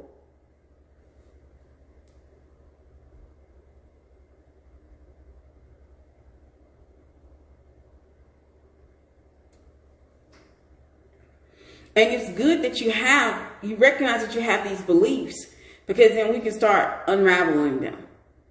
We can start unraveling the beliefs. That's what this first training is to do.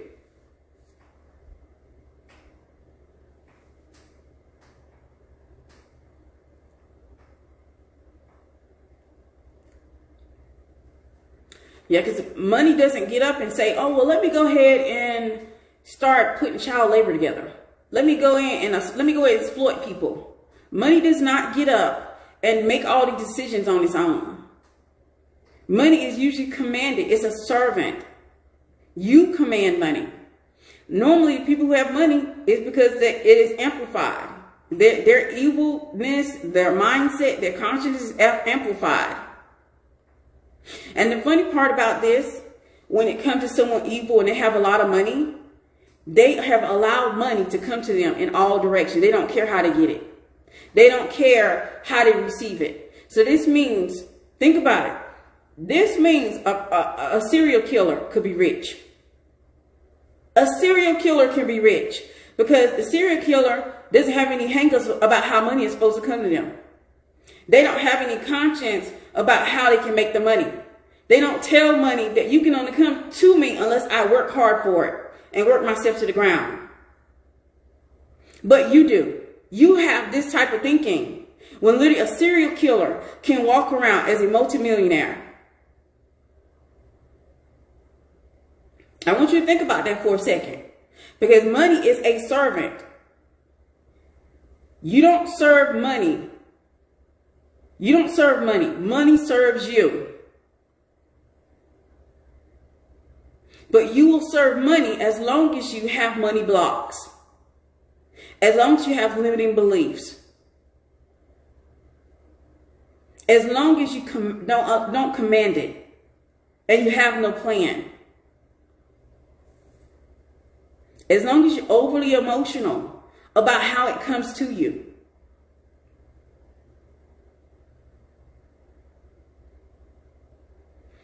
The hunger and willing to do anything for money is the evil part. Having money and receiving it is not evil in itself, but it means to abundance. Absolutely.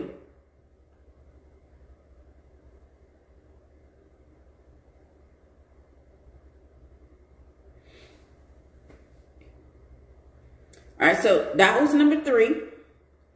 And let's move into number 4. What do I think people will think of me if I have a lot of money?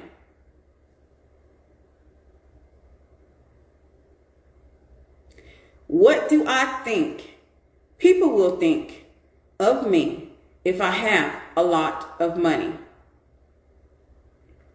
That's number 4. You can go ahead and start answering number 4. I'm going to read out her comment.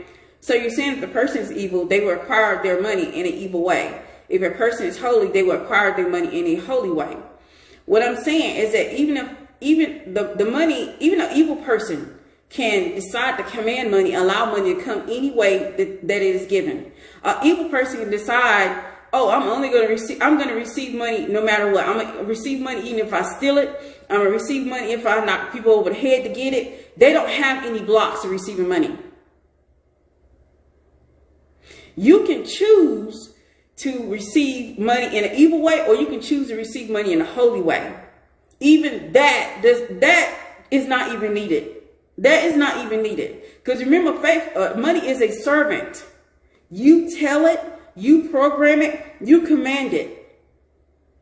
And you tell it how it's supposed to come to you. And a lot of times through our programming is how we command it.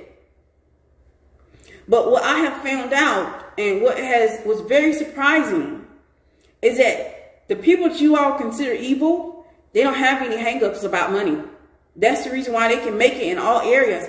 They don't have this hang up or limited belief that they can only have money if they work hard. They don't have any hang ups. They don't have any emotions connected to money, so that they allow money to come in any direction. They just don't have that. A lot of times, the hardest place for people who, like when you said holy, people with that mentality, a lot of times, that is the hardest. They make money hard for them to come to them for some reason. And it should be the easiest, because you should have some type of spiritual foundation where you have a faith and a knowing that you can be able to command money easier. But they have the hardest time because they put so many blocks in the way of.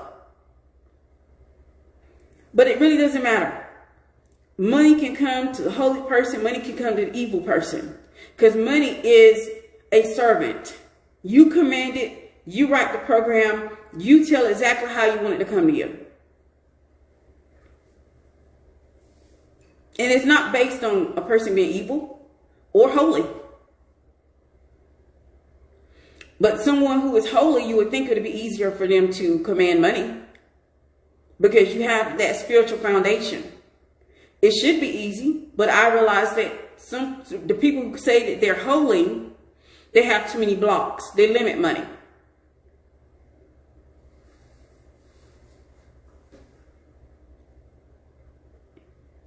Friends would say that I have success. Okay, so we're going to go ahead and answer number 4. What do I think people will think of me if I have a lot of money? What do I think people will think of me if I have a lot of money? Let me see. All right. I got a little bit more time, and then I'm going to close out this training.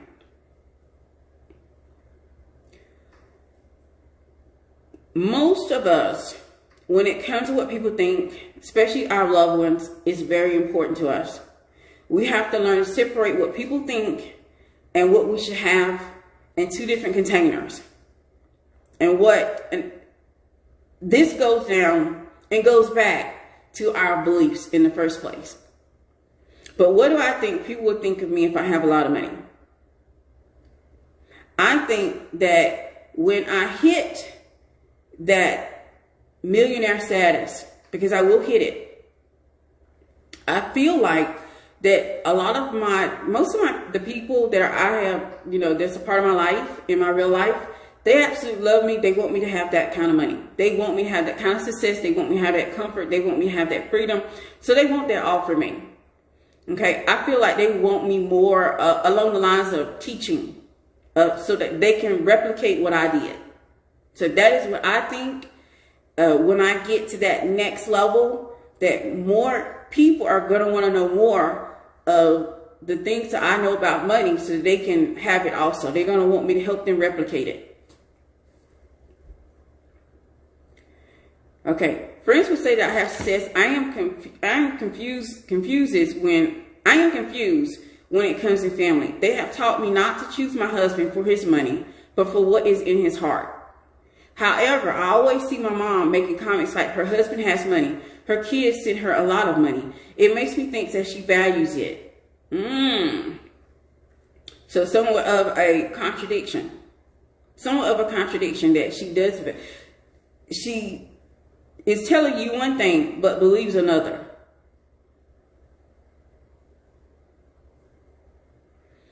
They would think that I have a knowing and capability of receiving what I want, need, and desire. Great. Absolutely. She opens her eyes wide to emphasize those comments. I analyze it. I analyze as if it is bad. I understand that I have received mixed signals from my mom about money. And that normally happens because I think, since you are an Inner Circle member, you've worked on a lot of mindset things. When you work on mindset things, it makes you a lot more self-aware. So now you're picking up on these things that you really didn't recognize before. And see, a lot of people put out a lot of things. They put out mixed signals because they don't recognize they believe one way, but they say in another. And that's the only time, that's normally when you receive mixed signals from people. It's because they will say one thing, but they believe another. And since their beliefs are in their subconscious mind. They're unconsciously thinking this and believing in this, but they're saying something else. And you really see that it'll be a disconnect also from what they really do.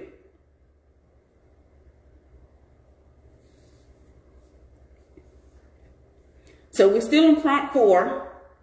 What do I think people will think of me if I have a lot of money? I know for facts that I've given so much information out about money. I've helped up-level people in my real life. So I know when I get more, they're just going to want me to give them that information so they can replicate it.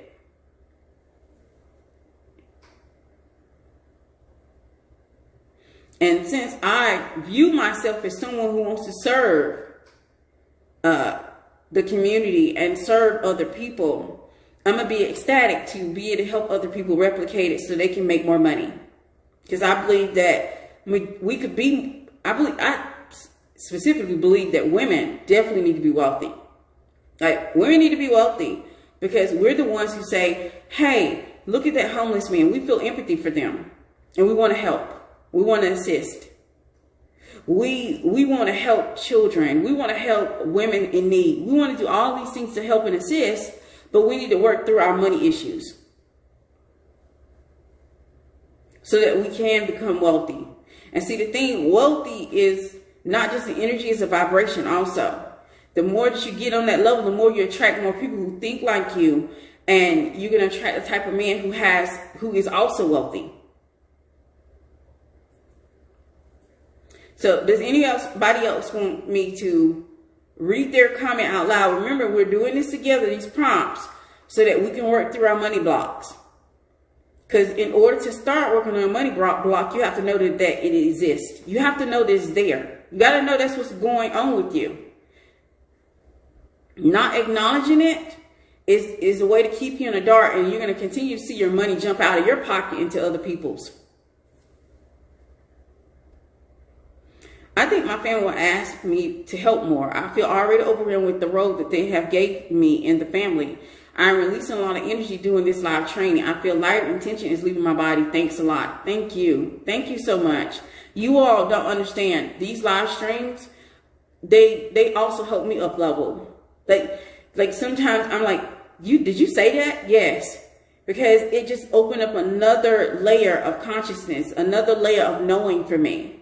This live training helped me to the point that I know I'm about to go ahead and breach that $1 million that I want to reach for me and my family.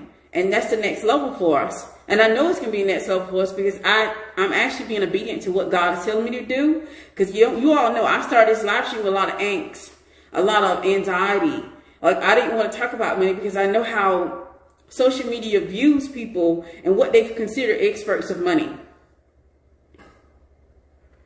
That's the program that I'm working on. I believe everything I think and say showing up is the higher self, fighting my subconscious and conscious. And isn't it such, in the beginning, it is a battle because it's like you're fighting for that one up over your subconscious so that you can take control and you can command and you can have the reality that you desire.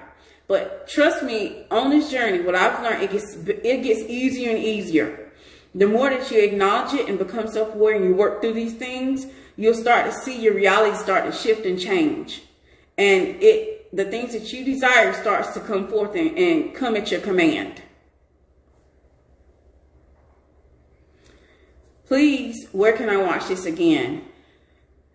Y'all, I still have a little angst about putting it on social media because it's always a hit or miss if you are not there in the training. Like, there's literally power in this training because 2 or more of us are touching and agreeing and saying, look, we want to focus on this. We want to learn on this. We're open to this. When you put stuff to social media, people take stuff as a joke. They may miss the point or, miss the training and miss the up-leveling that can happen for them if they actually pay attention to it. So I don't know how I feel about putting on social media. I don't. I know in a circle, they've already bought in to this type of training. So I know they're going to get it, and I know they're going to appreciate it, and they're going to probably watch it over and over and over. Now, I don't know about putting it on social media. I have to actually think about it for a little bit, okay?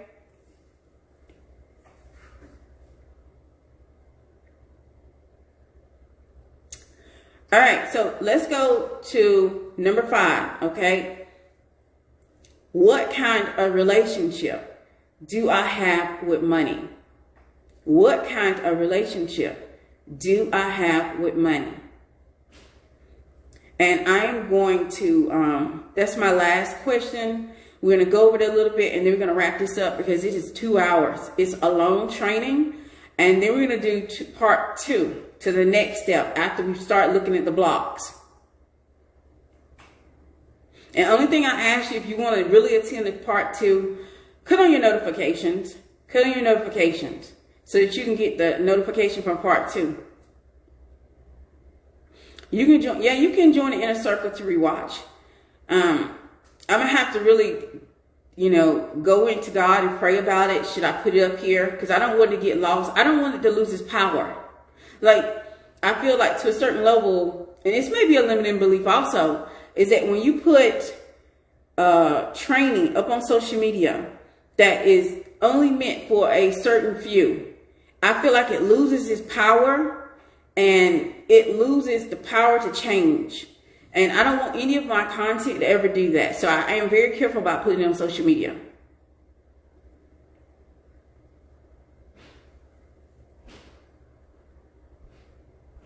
The same way you told us to share because it'll help. It's the same as the God-given words you speak. It needs to be heard and seen. Social media is fake news. Change is to shift and bring the truth. I don't know. That just made me feel it all the way into my gut. Like why y'all do this? Why y'all gotta challenge me? Why y'all gotta challenge me to be better? Y'all gotta challenge me to be better. And then I always have to try to answer the call.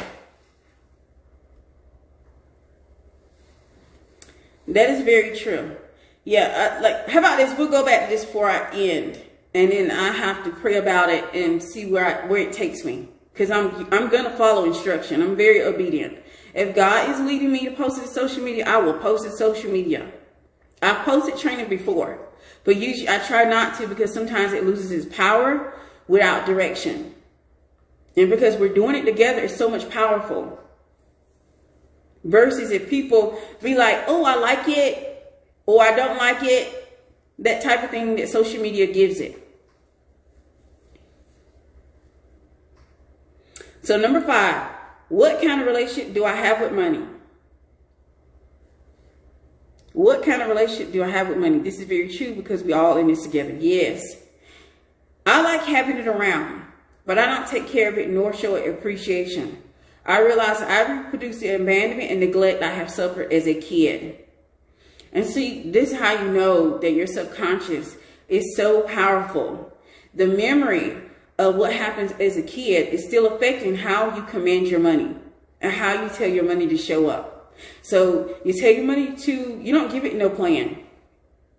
It comes and it's coming in the direction you tell it to come. And it's going where you tell it to go. So it's not attached to a plan. So it's jumping in out of your pocket into other people's. So what kind of relationship do you have with money?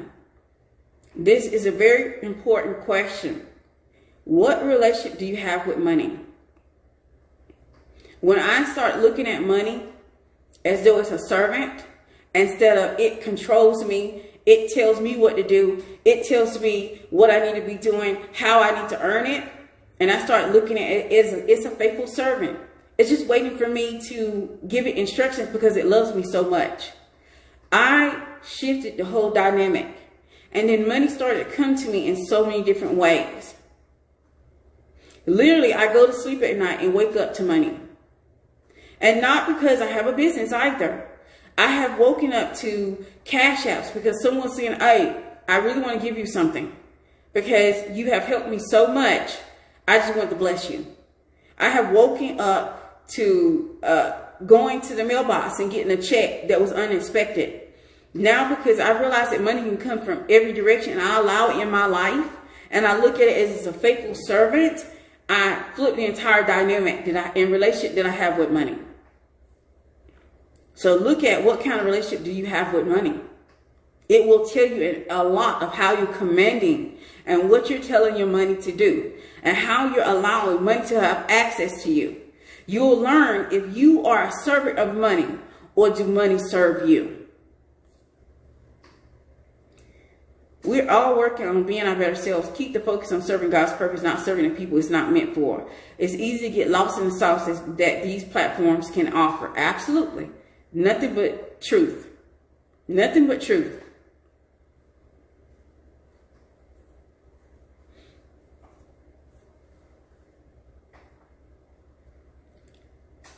So the relationship that you have with money, it tells on you.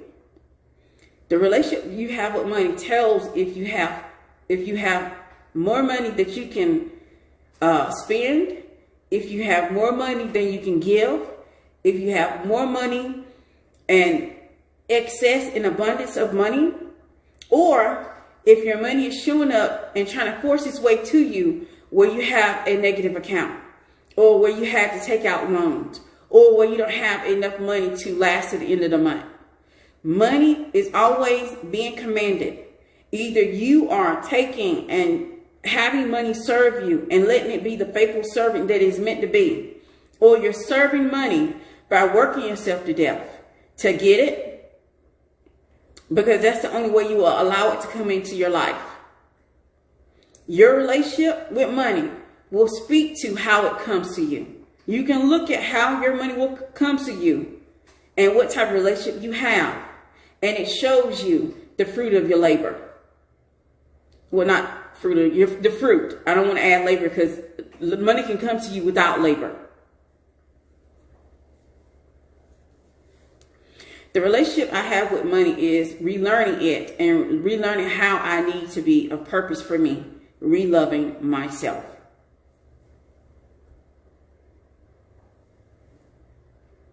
I have a mixed relationship. There are times when it loves me and times where it just stayed away. I'm generous, so I love to give away. But sometimes I forgot it serves me and let fear enter.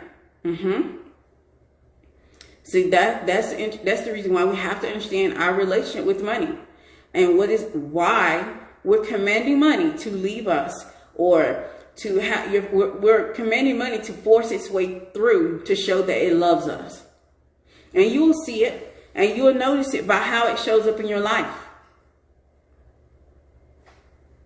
But money serves you. Money loves you. It is a faithful servant. And these prompts, this is just the beginning. This is just the beginning. It's already been 2 hours, so I'm going to get ready to close out because I really have an errand to run. And I wanted to get this part of the training done. And we're going to do part 2 for the love of money in mind. And in that next training, we're going to really break down the blocks. And I'm going to teach you how to change and flip your relationship. But now you're aware of it. So you're aware of it. So I suggest when you come to the second training, make sure you have an understanding of where you're commanding your money to come to. And we have a pedestal wife in this community that's willing to send you the prompts, so that you can go back through it if you only came up at the end. Thank you so much for this. You're welcome. Because I can feel like I don't need so much, use it before it runs out. Then work hard again, because of training. Money only comes from work to spend in abundance and lack again. Thank you. Thank you all for being here with me. I appreciate you all for saying, even through my little mini breakdown, just realize I'm human also. Just because I'm being obedient, sometimes I have to fight through my own limiting beliefs and still show up, because God told me this is the way. This is how I'm going to become a better person and how I'm going to fix my relationship with money. And hopefully this has blessed you in some way that you can continue working on this process yourself. And then we're going to pick up in part 2 for